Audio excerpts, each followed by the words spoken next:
In a democracy, all citizens get to participate. But as Americans become more diverse and less economically secure, fear of the other is growing. The party that's pushing an anti-immigrant narrative is also simultaneously pushing an anti-democratic narrative and pushing a set of policies that are trying to exclude certain groups. I'm Lindsay Shingler. This is a special miniseries from Talking Policy called Democracy and Its Discontents. Over the course of 5 conversations, we'll explore some of the underlying dynamics that seem to be driving polarization and opening the door for aspiring autocrats. In this episode, we'll talk with Zoltan Hajnal, a professor of political science at UC San Diego.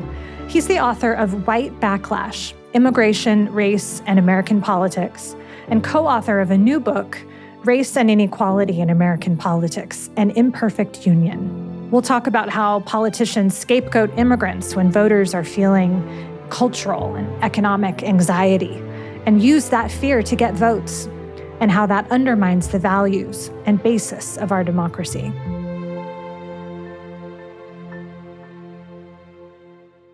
Former President Donald Trump has said many questionable and even vicious things about various groups of people. But his language has been especially strong when it comes to immigrants.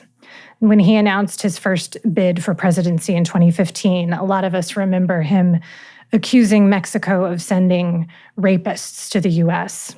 And in a November 2023 interview, he said that immigration is, quote, poisoning the blood of our country. I thought the U.S. was supposed to have moved beyond this kind of language, that we celebrated our diversity. Zoli, what's going on? The unfortunate reality is we're absolutely not there. In some ways, things are getting worse. And in particular, thinking about immigration, thinking more broadly about race, one real concern, dilemma, problem to think about is the increasing diversity of our nation, right? So we're moving towards a majority-minority nation where more than half of the population will be non-white. That represents, to at least some portion of the public, a threat. And those comments by Donald Trump are essentially playing on using those threats to try to garner more support. So we're a nation of immigrants, but anti-immigrant rhetoric seems to be on the rise, and it's playing a powerful role not only in American elections, but in elections in other countries as well. Why is immigration in particular such a galvanizing issue for voters? I think the reason why immigration is powerful is both its size and its visibility. So in the American context, as well as in many other nations, there are a lot of immigrants coming into the nation. And now, immigrants and their children represent a quarter of the United States population, very roughly speaking. So it's large. It's also visible in that, at least in the American context and in many other contexts, immigrants look different from the population as a whole. They may be culturally different. That represents a potential threat. So the larger pre-existing population is worried about that change that might happen. And in fact, one of the best ways to predict who's most interested in cutting immigration down and both criticizing and punishing an immigrant community are folks who think they're losing over time. So you can actually ask folks, Americans, looking at a symbol of power, we'll say it's a bullseye, and there are these different rings around the bullseye, and you ask someone, how close were you to the center of power, to the center of the bullseye 50 years ago? And they might put themselves quite close to the center of power as a white American in a largely white nation. If you then ask folks, where is your group now? The individuals who feel like their group has moved the most from the center to the periphery are the people who are most likely to be opposed to immigration. That's the beginning of the process. And then that change and that anxiety and fear represents an opportunity for a political entrepreneur, right? So they can talk about immigration in negative ways. They can highlight all the negative things that could happen. And by doing that, they can increase the fears about immigration and use those fears to try to garner more votes, as perhaps someone like Donald Trump is doing now and has been doing for the last few years. So let's unpack some of that. You talked about that immigration is large and it's visible. Let's start with the large. We've heard in the news or read in the headlines that there's been a surge of immigration over the last, maybe 3 years especially. Can you give us a sense of kind of the trend line? Are the numbers dramatically higher in recent years? And is that sense of a surge, is that real? It is real and not real. So there is not the dramatic surge in immigration that opponents of immigration like to talk about. There are different parts of the immigration story that have maybe changed significantly over time. But for example, the number of immigrants from Mexico is actually declining over time. One of the important features of immigration in America that we mistake or we miss is that a lot of the current immigration is Asian immigration rather than Hispanic or Latino immigration. One of the other misperceptions is the degree of illegality or the undocumented nature of immigration in America today. Undocumented immigrants, while they've been large in number, they have represented a tiny fraction of the immigrants in this country. It's overwhelmingly legal. And so that's one of the things that the public should be aware of, right? That the numbers are not increasing dramatically over time. The nature of who's coming is changing somewhat over time. And throughout all of this, the degree to which immigrants are undocumented is relatively tiny. And so that focus on illegality is a ruse in some sense. It's not really what the core issue is about. I want to ask you about economic concerns. I was on a road trip recently with my husband, and we were driving down the highway in a part of California that is rural and sort of agricultural. And we passed by lots of different billboards that had to do with local elections, the presidential election. And I remember seeing one that was very anti-immigrant, sort of pointing the finger at immigrants as part of the problems that community was facing. To what extent are people worried about immigration, fearful of immigrants because they're worried about somehow losing out economically? What is that all about? I am both not an economist and I'm not deeply in the heads of these individuals who have these fears. But, we have lots of survey data, and really what I think the heart of the fear or anxiety is a sense that the world is changing and I or my group is falling potentially further behind. So you could think about this from a racial perspective. White Americans worry that their advantages and high status in America are threatened by the change of America moving to a majority minority nation or by immigrants coming in. But more specifically on the immigration front, there's certainly economic fears that they're coming to take our jobs.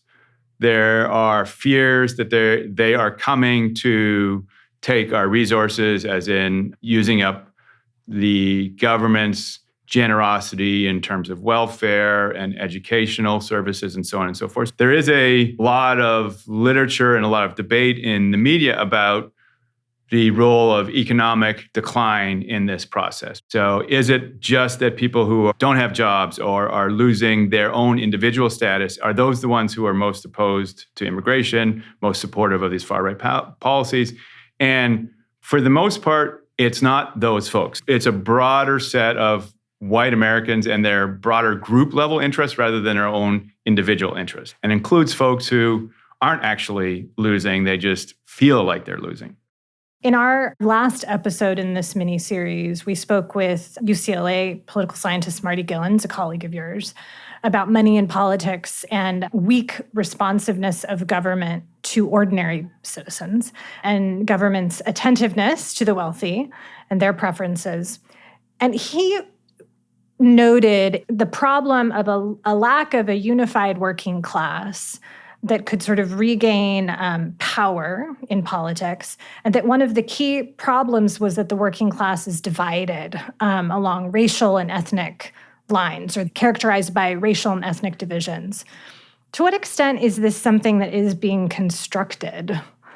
There's a reality to it, but it is very much something that's being constructed and used by a set of political actors, and more specifically, the Republican Party. So we can go back in time to the 1960s when the Republican Party basically chose a Southern strategy of appealing to whites, and in particular, working class whites, and using race as a way to pull those working class whites to the Republican side, and in particular, making the argument that we will be tougher on blacks. Blacks are taking advantage of the system, and the Republican Party is the answer to that. Of course, then the Democratic Party went to the other side and presented a more racially inclusive agenda and won over, as a result of that, the vast majority of African American voters in this country. And that divided the working class between the black working class on one side, the Democratic side,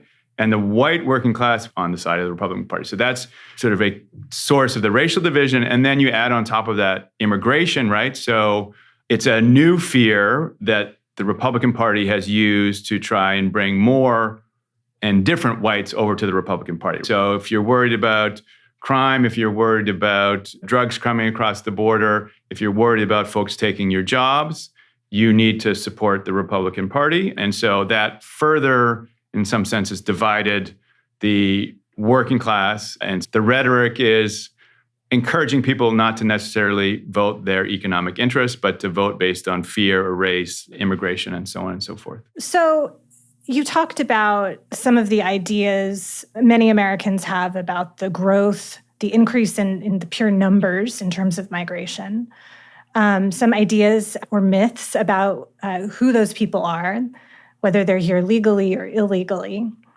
Some other kind of myths about the economic impact of migration, that it's a zero-sum game, that it automatically disadvantages Native workers and drains, services away. And some other ideas we might call myths around the decline in power of the in-group. So it sounds like when it comes to immigration, it's a galvanizing issue, but it also hinges on a lot of ideas that may not have a solid basis in evidence. And I'm curious what you think about that and how you would deconstruct those myths. So they are myths. There's no doubt about it, right? Certainly the notion that they're an economic drain, that immigrants are taking our jobs, is not true. The net financial benefits of having a growing population, a hardworking immigrant population, are clear and have been documented over and over again. Fears of crime are also not true, right? Immigrants statistically are less likely to commit crimes than native-born Americans. We know that, and that's been documented as well. And you can go on and on, taking advantage of welfare. Any number of different economic fears are just simply disproven by the data. Now, how do you convince people not to be scared of what they think is a real problem? That's, I think, something that we have, as scholars, been less successful at figuring out. Let's talk about what these fears, regardless of whether they're based on myth or not, what these fears do to our politics. I think we can all, any of us who kind of read the newspapers, can think of different policies that might be passed that directly target immigrants, bills that are passed that give police officers an ability to stop and search people suspected of being undocumented, that kind of thing. But what impact does fear of immigration or immigrants have more broadly on politics? The answer is all kinds of consequences, but I think the most obvious is this kind of partisan consequence that I've already been talking about. So number one, those who have fears about immigration are now increasingly supporting the Republican Party. In fact, we can watch people over time, and an individual Democrat, say 2 years ago or 10 years ago, who had relatively negative views of immigrants at the time, but was still a Democrat, they're the kind of individual that's most likely to switch over to the Republican Party. So pre-existing views about immigration leading to more Republican support. more support for candidates in general that are espousing an anti-immigrant policy agenda. And that, of course, then puts those individuals in power, and then they pursue that more explicitly anti-immigrant agenda, and then perhaps a host of other conservative policies that may not be in the interests of that individual voter, and say if they're working class white, they may or may not be in their interests. But it also, hearing about these myths changes their policy views on immigration, right? So if you hear that they're taking our jobs, then you don't want them to come, and you then might want to limit their rights, interests, and services. So for example, we talk about California. California was in some ways at the forefront of the anti-immigrant movement in the early 1990s. And in part as a result, we dramatically reduced educational spending. And the argument there is, well, there were more immigrants in the schools, they're taking that money, and we don't want to give it to them. So we also dramatically increased prison spending in the state at that time. And we got harsher in terms of our criminal justice penalties. That was thinking about, well, they're undocumented, they're illegal, they're committing crimes. We want to punish them, quote unquote. So it affects attitudes on immigration, it affects attitudes on other policies, and that then impacts how governments spend their money on, again, not just immigration-related issues, but on a whole host of broader policy issues like education, criminal justice, healthcare, welfare, and so on and so forth. So you see this at the national level, and then you see it at the state level. So states with larger, growing immigrant populations are more punitive in their policies and more punitive in their spending than states that don't have that high rate of immigration. How would you expect the trends that you've just described about what fear of immigrants does to us, to our politics? How do you expect those trends to develop, given that the Republican Party itself is changing and moving further to the right? I expect things to get worse before they get better. We are demographically, again, moving towards a majority-minority nation, and that means that more and more places are having more and more racial and ethnic minorities in them, more areas with large immigrant population, and that is just going to give political operators like Donald Trump, like the Republican Party, the opportunity to try and stoke those fears even more than they have. And they have been largely successful doing so, and I expect them to continue to do so. The other political imperative in this is the Republican Party, in order to win, needs more and more white voters. They're not garnering much in the way of support from racial and ethnic minorities. The white population is not growing. The racial and ethnic minority population is growing. So if you want to continue to win elections, you have to stoke more fears and get more of the pre-existing white voting subset of the population than you have, or you have to limit the voting power, exclude the vote from those who might oppose you, racial and ethnic minorities. So the Republican Party is trying to do both of those things. And by doing both of those things, they are likely to foment more fear and potentially more violence moving forward. At the end of the day, the more positive story is that eventually America will become a majority-minority population. And at least in many instances, once you've moved past this fearful transition, things get better. In what ways are racial and cultural anxiety, which immigration is this emblem for, animating politics in other countries? In what ways is what we're seeing in the U.S. unique and kind of special to the U.S.? And in what ways is what we see happening here actually part of a bigger phenomenon that we see around the world? I think it's very much part of a bigger phenomenon. So in most ways, what we see in the US is not unique at all. If what we're seeing in the United States is a response to growing diversity, growing racial and ethnic diversity, a growing immigrant population, and the fear of that population, the reaction that fear causes, that's something that's happening elsewhere around the world as well. So a lot of the conflict that occurs in Europe is about much of the same set of issues. So the immigrant population itself might be slightly different. The fears might be slightly different. So France might be, more of a Muslim immigrant population and a different set of fears related to that, and a different set of immigrants in Germany and in different countries in Scandinavia. But in Europe and elsewhere, fear of the other is leading to more and more support for right-wing and far right-wing parties. The one way in which America might be unique or special is that we're a little further along this process than many other countries. So we're closer to becoming a minority nation than most of the other developed OECD countries. And so we may be currently in a more divided, conflictual state. And again, looking for hope for the future, we may be able to demonstrate to other countries how to overcome that and move to, a truly multiracial democracy.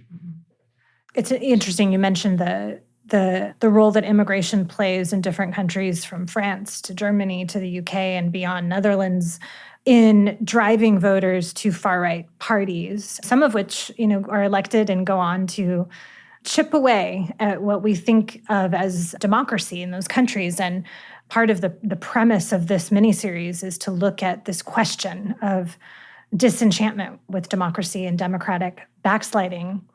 How do you think this phenomenon, fear of immigration, all of this anxiety around economic anxiety, cultural anxiety, the way that it is motivating and animating voters in our politics, what impact does that have on American democracy?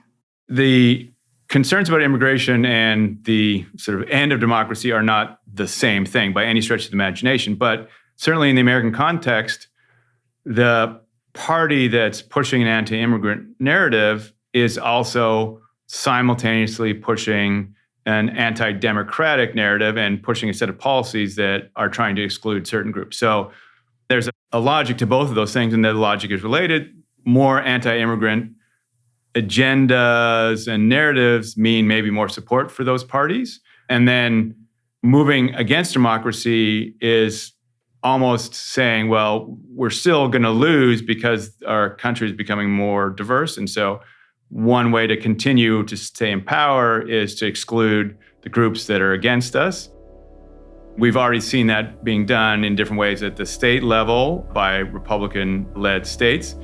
We're now, of course, seeing some of that coming to the fore at the national level with Trump trying to stop the steal and basically in different ways criticize American democracy and try to usurp the democratic process. So two distinct but two very related phenomenon that are each leading to problematic and concerning outcomes. We're obviously heading into an election season that promises to be high stakes. Thinking about the voters that are going to make choices in November, what would you want them to know? I'd want them to know some of the facts and lies or the misinformation and truths to what's going on. So as we've talked about today, immigrants are not a threat. They're not an economic threat. They're not a criminal justice threat. They're not a welfare threat. So the reality is immigrants tend to help grow the American economy and make America essentially better. The other piece of misinformation that's going around a lot is that America is struggling. For example, that crime is going through the roof, that the country is falling apart. The reality is the American economy is doing relatively well, and that, for example, crime is flat or going down, generally speaking. So the reality of America today is actually relatively positive. So that doesn't tell individual Americans who to vote for, but it does say, step back a little bit and see that some of the fears and myths that are out there are inaccurate, and that the reality is generally relatively positive. And then vote based on that, not on the myths and misinformation that you're being subjected to. You've been studying and writing about race and immigration in America for a long time. Tell us where this interest came from, like thinking way back to devote a career to this topic. There must be some deeper motivation, and I'm curious what yours is. I probably didn't recognize it, but early on as a kid, I was very much interested in looking at, understanding, and helping we'll call it the little guy, but the disadvantaged person. And over the years have increasingly just wanted to help. And help meant, I think, early in my career, understanding the barriers to the representation of these groups. And then in later years and continuing today, trying to come up with solutions, ways of reducing those barriers and getting us closer to an effective, equal, inclusive, multiracial democracy. The story that you've told us about the role that cultural anxiety as viewed through the lens of immigration and the debate around immigration is that anxiety is growing and is being manipulated for political purposes to advantage a certain point of view about what American democracy should look like. And one of the questions that underlies this series is, if American democracy is at risk, if some American voters are questioning just how democratic we really are and whether it's worth it to even bother, given how many problems we have, we want to answer the question, is our democracy worth saving? And if it is, and we obviously think it is, why? Why is that important? I absolutely think American democracy is worth saving. American democracy is flawed in all kinds of different ways, which, I would love to see it reformed in. But I think the simple way to maybe answer the question is to say democracy delivers, right? So irrefutably, democracy leads to better outcomes than its alternatives, right? So we see more economic growth in democracies. We see better, longer lives, better educational outcomes, a whole host of individual outcomes that are better in democracy than they are in the alternative. But even maybe more fundamental than that is democracy delivers core rights and freedoms. So in our democracy and in other democracies, you are free to speak out and say what you want. You're free to organize in different ways. You have inalienable rights and freedoms. And those are essential to humankind. Autocracy is going to take those things away. Well, Zoli, thanks for being with us on Talking Policy. Thanks for having me. In our next episode, we'll talk with UC San Diego professor Steph Haggard about how some aspiring leaders take advantage of division on their quest to undermine democratic norms. Thanks for listening to Democracy and Its Discontents, a special mini-series from Talking Policy. I'm your host, Lindsay Shingler. Our production partner for this mini-series is Citizen Racecar. This episode was produced by Anna Van Dyne, mixing and sound design by Alex Brower. Special thanks to Tyler Ellison. Talking Policy is a production of the Institute on Global Conflict and Cooperation at the University of California. Subscribe wherever you get your podcasts.